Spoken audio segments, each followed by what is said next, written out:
Just to fill everyone in on the temperature of investors, the only thing I have heard from everyone that is calling in is when we should sell. Not one person has said that they are prepared to invest more capital. Usually the crowd is wrong, maybe not this time, but usually the crowd is wrong. The stock market has refused to provide any sort of lower risk entry point to add more exposure. If one wants to buy, he or she has been forced to do so while the general market is stretched. According to Bespoke Investment Group, this turnaround from October 27th has been the fastest turnaround ever from 52-week lows to 52-week highs for the Russell 2000 index. This is the index of small companies. This upside explosion is truly unique in magnitude and time. The last week, 2 weeks of surge has been attributed to last week's Fed meeting right after my report 2 Wednesdays ago, December 13th. With their policy announcement, the Fed really just confirmed the narrative that the market had already created. That rate hikes are done and rate cuts are likely sometime next year. Usually when an event is clearly signaled such as this, the market will buy the rumor but then sell the news. In this case, however, the market bought the rumor and then turned right around and bought the news. To repeat, we are dealing with an exceptional period here in defiance of history.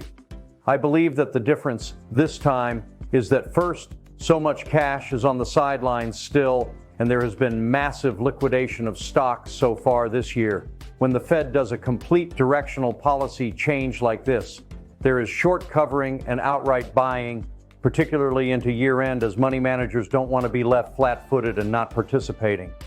The sharp about face from the Fed has been discussed ad nauseum over the past 2 weeks.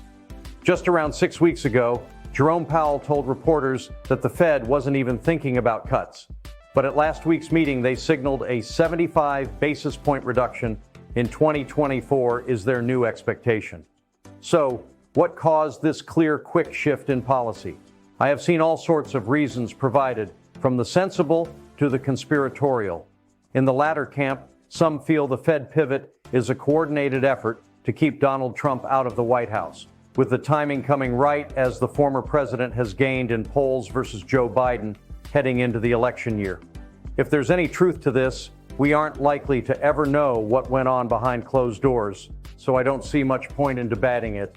In the sensible camp is the simple fact that the Fed embarked on their hiking cycle in order to combat inflation, and, at least based on the way they measure it, the rate of inflation has come down even if prices have not. Consumers may not be as enthused as the Fed.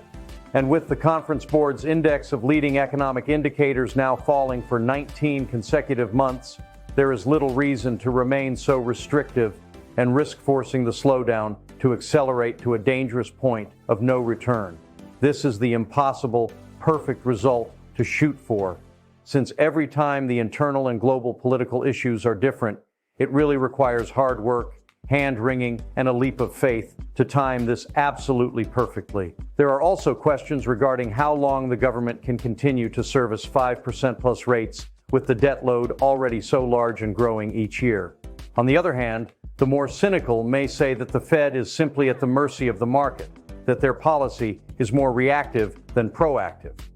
Since the previous meeting in late October or early November, when Powell stated they were not thinking about cuts, the market showed that it was already thinking about cuts as the interest rates topped out before Powell's comments. And so on December 13th, the Fed simply responded to that newly formed expectation. Like Santa Claus, you either believe or you don't. Yet this does appear to be another example of this dynamic playing out. The market gave its permission for cuts next year, and the Fed responded with acquiescence to give the market what it wants. That said, it should be remembered that the Fed's policy will continue to be restrictive next year if the current expectations hold true. According to what we learned from Powell's comments, the Fed projects inflation to continue to fall next year to 2.8% and will respond by cutting rates by 75 basis points. That means their target Fed funds rate would come down from its current 5.25% to 5.5%, to 4.5% to 4.75%, still almost 200 basis points above the expected inflation rate. Again, that remains restrictive, so the market may be getting a little ahead of itself in responding as if rates are going straight back to 0%. Moreover, if the economy stays resilient, then lowering rates risks kickstarting inflation once again, particularly given existing upward pressures on wages.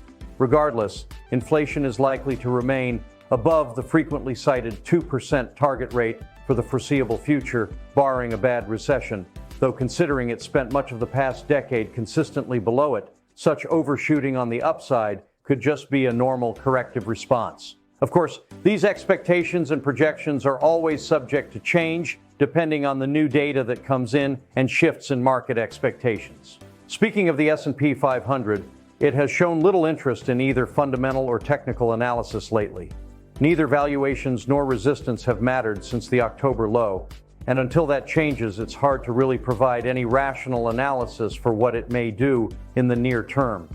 Based on historical probabilities, we should see stocks pull back from these extreme levels, but that has been the case for much of the past few weeks. As noted earlier, this overboughtness has produced almost nothing on the downside, at least not in the S&P 500. I often say that the markets can do anything, and this is a perfect example of that. So there is nothing to say that the market cannot continue to remain irrational indefinitely. I still believe the strength we've witnessed lately supports that the market should at least ultimately carry into that 4,800 to 5,000 region. In the last 2 weeks, I have shared the work of Ari Wald that shows the breadth of participants increasing and what this has meant in the past for the immediate future expectations within the markets. And as I noted last week, the potential cup and handle pattern that has formed in the S&P has a minimum price projection up around 5,700. Please know that I don't mean that the market is at all expected to go straight there. So there is upside potential even beyond 4,800 to 5,000. Historically, the kind of breadth thrust we saw last month has a very strong track record of producing higher prices. There are different definitions of what constitutes a thrust, but perhaps the most popular is the Zweig breadth thrust, popularized by the late Marty Zweig. Since 1945, the previous 17 instances of such a surge in breadth led to higher prices 100% of the time over the next 6 and 12 months. History would therefore suggest that we should look higher, though without being blind to potential warning signs should they develop. So, in short, there is little reason to aggressively fade this strength until we see some more danger signs emerge, though some sort of pullback could still begin at any time. As long as such retracements are corrective in nature and remain generally shallow, these can be viewed as opportunities to add or add back risk. As the S&P 500 gets near and into that 4,800 to 5,000 region, I am looking for new merchandise that hasn't quite participated, but for the most part will continue a positive bias until the markets appear tired and start to dictate otherwise. In last week's report, I exemplified the 3 steps down that the market experienced from July till late October. Here are the 3 steps up that we have just experienced. The caution that I have is that virtually all the indexes are right back to their high points of late 2021. This would be a perfectly logical place for the markets to take a rest and gain a little more steam before powering higher. If this should happen, we will be inclined to be less positive and act accordingly. In closing, the Fed was remaining tough on inflation, ready to hike if needed, but also paused to make sure the hikes were working. Hence, they did nothing for the last few meetings. Then the switch flipped, and the Fed was discussing rate cuts and not going too far towards and causing economic issues. Something or someone, economic data or the executive branch, changed the conditions and Powell changed. Of course, reigniting inflation is a danger that they clearly remember, as this occurred in 1974, where the inflation came roaring back and they were forced to hit the tightening cycle again. We don't know what will happen this time, but I believe that until we burn off the ether of all this free cash sloshing around, the true measure of the economy and inflationary consumer prices will be tough to measure accurately, and we must remain vigilant on the path of earnings of the market participants.